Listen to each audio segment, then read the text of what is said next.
Well, hey guys, welcome to Bowhunting Soul. All right, so this video is I'm linking a video to another video. I just watched something. It was really scary. It's a guy that fell out of his tree stand, and we're into season already, and I want to talk about a few things. I hope he's okay with me. I'm going to reach out to him. I hope he's okay with me sharing the link. The channel's called Wild Pursuit. And some stills from that. So what happened was he just posted this a little while ago, and he was hunting and he fell out of his tree stand. Now, first couple things, he was wearing a muddy harness. He was wearing like the normal vest style harness. Apparently what happened was he went to draw his bow. His elbow bumped a tree or limb behind him. He went to grab the limb snapped. He fell. He was dangling. Then just watch the video. It's pretty terrifying. The GoPro falls all the way down, and now of course he's not narrating, but like putting like words and stuff on there as this is going on. He fast forwards some stuff. He's dangling. He says, for about 5 or 6 minutes. Okay, number one. Then later on, as he's trying to struggle and get himself righted and get back on into the tree, he falls, and you see him fall, and you see him scream and yell on the way down. It's a horrible, and you hear him fall, and you hear him hit, and you hear him groaning and wailing on the ground in pain. It's terrible. Now, before I go any further, this apparently was not the fault of the harness, right? It was a muddy harness. He has a tree strap that he was using a ratchet strap as a tree strap, right? Not the tether that goes behind it, but the strap that goes around the tree. And I guess he'd hooked it with one hook into one and then the other hook into the other, right? So they're nice, kind of like a figure eight hook almost, like you do with a lot of ratchet straps. Now he admits that he's not. He'd seen this done before, but he admits that this is not the right way to do it. So number one, let's make sure we're not doing anything that we're not supposed to be doing as far as modifying our equipment, right? Number two, he didn't have any way of self-recovery. He says he was dangling for about 5 or 6 minutes, and we all know about suspension trauma. Suspension trauma is when you're hanging there and all your weight is hanging on either and pinching down either like between your legs, right, in your inner thighs, cutting off blood flow, and then squeezing your chest because all your weight's hanging there. And I don't know if he had deployed his self-recovery system, but almost every harness sold, I think it's mandatory, has a self-recovery system, and I don't think a lot of people know this even exists. It's a strap that you deploy that's kind of wrapped up in a little pouch, and you deploy, it goes down your leg, and then it's got a foot loop in it, and you step in it, and you can take the weight off the rest of your body as you stand. Even if it's temporary, you get a little bit of relief, blood flow. Now he said he might have torn ligaments and bruising and all that stuff. He's lucky he's not paralyzed. He's lucky he's not dead.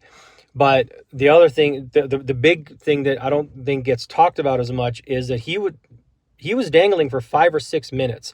Now we had a few years ago, we had a guy that went around on Facebook and stuff like that that we found out about, that died from suspension trauma, and he was only 6 feet in the air. He couldn't self-recover. Okay. I don't know what this hunter was doing. The camera doesn't really show him until it shows him falling. And by the way, if you think you're going to do some sort of acrobatics and twist around and brace yourself or whatever before you hit, you're out of your mind. You were down on the ground before your brain even has a chance to finish saying, oh shit. Okay. You're probably dazed or paralyzed or dead, or in this guy's case, luckily he's saying he's in pain, but you do not have those Superman acrobatics that you think you do. Okay. Just be incredibly careful. I'm going to link that video, and I'm going to try and put some stills here, maybe a still if I can, in here.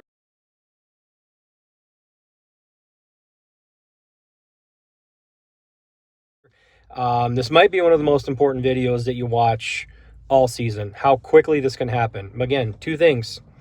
Couldn't self-recover. Now, I've done a podcast when I used to do a podcast. I've got 2 of them, in fact, on tree stand safety, self-recovery, that kind of thing. Have a way to get down. You need a way to get down to self-recover.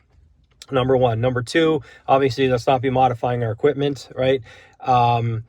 and just there's lots of tips and tricks that are out there. One of them, my buddy Jason, right, Samco Tradbo, he talked about on a tree stand tips and tricks video. Not necessarily just about safety, but it's something that I'd never thought about. I started doing is that he actually uses his tether, or like the extra length from his tether, or his lineman belt, to kind of drape down the tree on the opposite side of his sticks, so that if he falls on the opposite side of his sticks and he can't reach his sticks to be able to kind of get a hold of and get himself back onto some steps and be able to climb back up, at least he's got a rope dangling on that opposite side to be able to grab it and kind of, you can hold on to that to kind of maybe like swing yourself to be able to get on a stick. Have a way to get down when you're climbing. If you drop a stick, so those of you guys that one stick climb, what's going to happen if you drop that stick? Have a way to get down. Have a backup plan. If you climb any kind of sticks, how are you going to get down if you drop something? If one of those steps down there dislodges, right, when you're pulling up your backpack and it hits the stick and it falls off, right? I've seen that happen. How are you going to get down? You're going to get jumped down from one stick to the other? You're not. They're too far apart. Have a plan. You guys got to have a plan. The speed at which this happens, like I said, the guy hit the ground just like that. Okay. And listening to him on the ground, kind of wailing in pain and stuff, I mean, should send shivers up your spine. So, anyway, that's it. This is a short video. Please go watch this video. Again, it's Wild Pursuit. I hope he doesn't mind me sharing this stuff, because I think this can save lives. I think this, people need to be aware of it. But, wear your stuff. And also, another plus for wearing like a front-mounted harness, like a saddle or a front-mounted harness, rather than the back-mounted one, because with the back-mounted one, you're dangling away from the tree. You're not facing the tree. At least with the front-mounted one, you can face the tree and kind of work yourself a little bit better. It turns out this guy was kind of sideways, from what I understand, from when he fell, so he was kind of dangling sideways, and that didn't help matters at all. But man, just I'm glad he's okay. He said he's got bruised ribs and busted, torn ligaments and stuff, but could have been much worse. So I'm going to link the video below. And, we're in full swing of the season here. So please understand what you're doing in that tree and how to self-recover. Self-recovery is like half. It's not just enough to wear your harness. You need to be able to self-recover. Okay. All right. So please be safe, guys. And, just be careful out there. All right. I don't want to lose any of you. All right. Thanks for watching.